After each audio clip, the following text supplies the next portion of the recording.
Baru-baru ini, tular di media sosial tentang tuduhan dari beberapa pihak bahawa orang Melayu di Malaysia bukanlah penduduk peribumi, sebaliknya berhijrah masuk dari Kepulauan Indonesia. Sejauh manakah kebenaran fakta ini? Benda ni sebenarnya bukan isu baru, tapi bila selalu dimainkan, ramai yang mula keliru dan termakan dengan naratif kononnya tanah Melayu ni asalnya kosong tak bertuan. Golongan ni galak berhujah menggunakan nama keturunan seperti Bugis, Minang dan Jawa sebagai bukti mutlak yang orang Melayu cumalah pendatang. Tetapi melalui kajian dan bukti arkeologi purba yang telah tertimbus belasan ribu tahun di Semenanjung dan semakan kod genetik DNA manusia di rantau ni, ada satu rahsia besar yang jarang sangat didedahkan kepada umum. Sebelum kita terus melatah atau bersetuju dengan dakwah pasca kolonial ini, mari kita bongkar satu kebenaran tersembunyi yang pastinya akan mengubah persepsi anda. Adakah benar kita sekadar menumpang di tanah orang atau sejarah sebenar kita yang selama ini telah dirompak? Sebelum itu, sila like video ini dan subscribe YouTube channel MFY Channel untuk lebih banyak info-info menarik.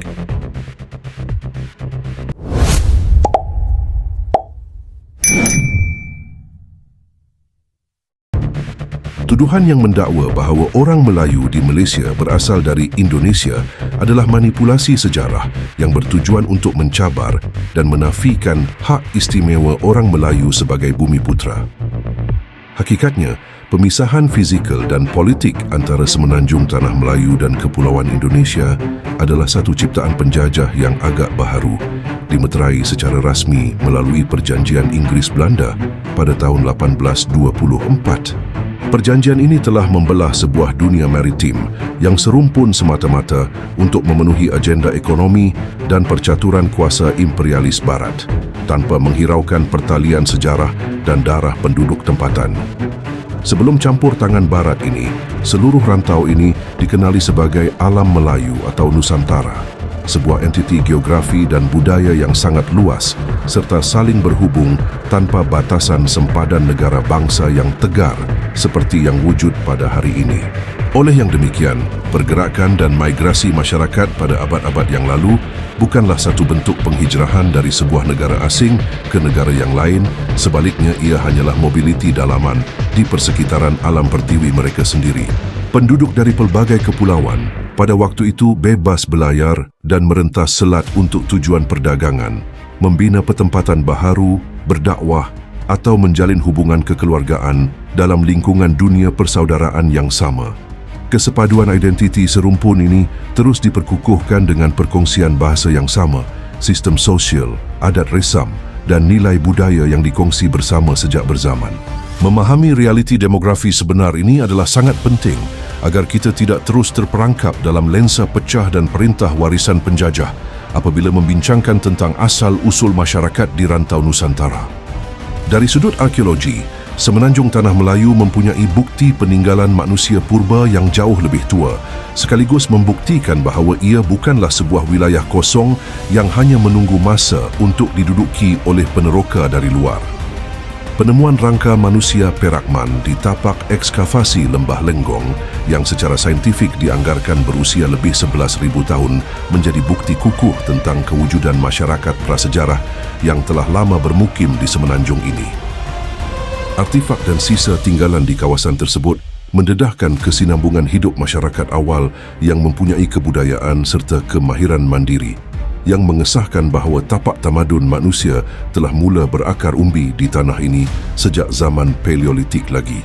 Selain daripada era prasejarah, kecemerlangan peradaban purba turut dibuktikan melalui peninggalan tapak Sungai Batu di Kedah Tua yang secara rasminya bertarikh seawal 535 sebelum Masihi.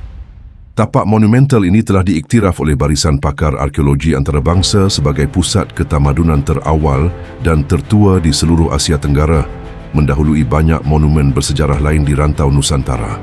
Bukti penemuan industri peleburan besi yang canggih dan struktur pelabuhan yang teratur di Sungai Batu secara langsung menyangkal naratif dangkal yang mendakwa bahawa populasi ketamadunan di Semenanjung Tanah Melayu hanya dibawa masuk dari kepulauan jiran. Sebaliknya, fakta empirikal ini menegaskan bahawa masyarakat di Semenanjung sudah pun membina tamadun maju dan pusat perdagangan maritim yang hebat di tanah air mereka sendiri sejak ribuan tahun dahulu lagi. Kajian akademik moden yang melibatkan analisis genetik canggih kini turut memainkan peranan penting dalam mengukuhkan kedudukan orang Melayu sebagai penduduk peribumi asal rantau ini. Projek pemetaan genom berskala besar yang diketuai oleh Pertubuhan Genom Manusia HUGO menerusi konsortium Pan-ASEAN SNP telah mendedahkan hasil yang cukup signifikan mengenai silsilah keturunan. Kajian saintifik ini mendapati bahawa profil DNA orang Melayu mempunyai akar penanda genetik yang sangat mendalam dan unik di Asia Tenggara. Ini bermakna bukti daripada asid deoksiribonukleik secara konklusif menyokong dapatan sejarah serta arkeologi sekaligus menolak teori-teori lama yang cuba meletakkan komuniti ini sekadar sebagai pendatang dari luar yang baru bermukim di alam Nusantara. Lebih menakjubkan, penemuan ini membuktikan secara terperinci bahawa nenek moyang kepada populasi Melayu purba telah mendiami kawasan bergelar pentas Sunda sejak berpuluh ribu tahun dahulu, jauh sebelum wujudnya mana-mana tamadun besar dunia. Nenek moyang orang Melayu telah melalui proses penyesuaian, berevolusi dan berkembang secara organik di daratan serta kepulauan rantau ini sejak berakhirnya zaman ais terakhir. Apabila pencairan glasier menaikkan paras air laut dan membentuk semenanjung serta kepulauan seperti hari ini, kumpulan manusia awal ini terus kekal hidup di persekitaran pertiwi mereka, membentuk rumpun bangsa yang kukuh sehingga ke saat ini. Walaupun pakar sejarah secara umum mengakui wujudnya proses asimilasi membabitkan pelbagai kumpulan sabetnik dari kepulauan jiran seperti Minangkabau, Bugis dan Jawa ke semenanjung Tanah Melayu pada abad-abad kebelakangan ini, fenomena ini sama sekali tidak boleh disamakan dengan asal-usul pembentukan keseluruhan bangsa Melayu. Seringkali gelombang migrasi pasca era penjajahan dan kesultanan ini disalah tafsir sebagai asas mutlak kepada kewujudan populasi tempatan hari ini. Hakikatnya, penghijrahan kelompok Nusantara ini berlaku ke atas sebuah lanskap demografi yang memang sedia ada dan telah lama mapan. Ia menumpang pada satu asas peradaban sejarah yang kukuh, di mana wilayah semenanjung ini telah pun diisi oleh masyarakat yang memiliki kebudayaan yang utuh serta tapak kerajaan Melayu purba yang berdaulat. Keberadaan entiti politik awal seperti Langkasuka di utara dan Gangga Negara di pesisir barat membuktikan bahawa struktur sosial masyarakat tempatan telah berakar umbi berabad lamanya sebelum kedatangan sabetnik dari seberang selat. Kumpulan-kumpulan migran ini sebenarnya datang mencari peluang ekonomi atau pelindungan, lalu perlahan-lahan berasimilasi ke dalam teras demografi bangsa Melayu semenanjung yang sememangnya sudah wujud berabad lamanya. Proses perkembangan identiti ini menjadi mudah dan lancar kerana kesemua kelompok ini pada asalnya disatukan oleh ikatan sejarah yang rapat, terutamanya melalui perkongsian rumpun bahasa Austronesia berserta sistem kepercayaan dan amalan sosial yang serumpun. Oleh hal yang demikian, kedatangan mereka hanyalah sekadar menambah warna dan memperkayakan lagi rencam budaya komuniti pribumi, bukannya bertindak sebagai titik permulaan bagi kewujudan bangsa Melayu di tanah ini. Selain itu, dari sudut kajian linguistik sejarah, pakar bahasa telah mengesahkan bahawa perkembangan bahasa Melayu di semenanjung Tanah Melayu mempunyai sejarah evolusi serta susur galurnya yang tersendiri.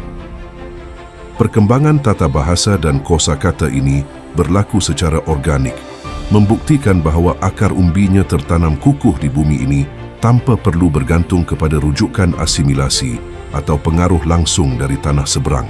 Sejak zaman keagungan empayar purba seperti Sriwijaya, bahasa Melayu kuno telah pun melangkaui batas geografi dan diangkat sebagai bahasa perantaraan utama serantau.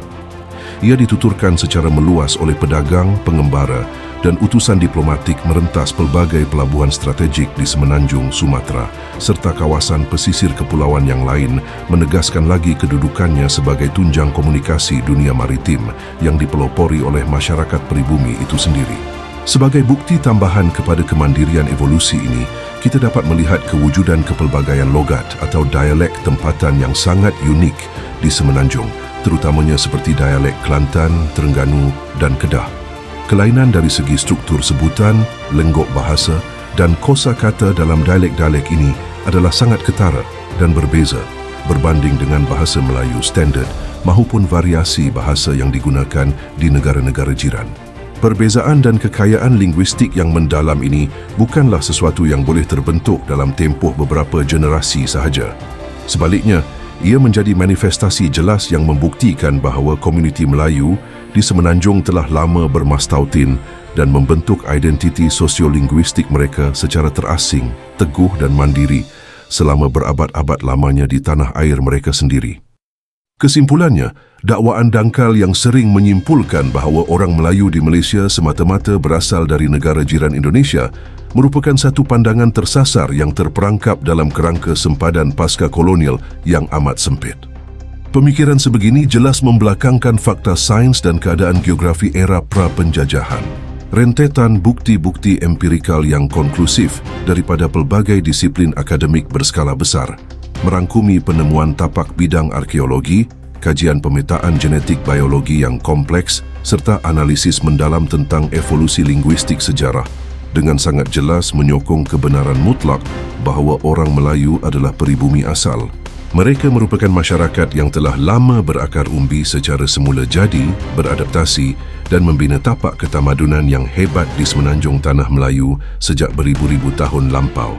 Oleh hal yang demikian, usaha untuk mendalami lipatan sejarah alam Melayu secara menyeluruh menuntut kita agar sentiasa melihat rantau ini sebagai satu ruang peradaban agung yang dikongsi bersama tanpa sebarang garis sempadan pemisah yang tegar. Kita tidak wajar terus menilai lembaran masa lalu melalui kanta geopolitik kenegaraan moden tajaan pihak penjajah yang sering memutarbelitkan asal-usul sebenar identiti sesuatu bangsa. Sebagai satu peringatan dan amaran yang tegas, jangan sesekali putar belit sejarah demi kepentingan sesuatu kaum atau agenda sempit tertentu sehingga sanggup memanipulasi fakta asal-usul peribumi serantau. Fakta sejarah dan kebenaran empirikal ini harus sentiasa dipertahankan agar masyarakat tidak terus dikelirukan oleh naratif serong yang cuba menafikan hakikat kedaulatan, warisan serta kewujudan bangsa Melayu di bumi semenanjung ini.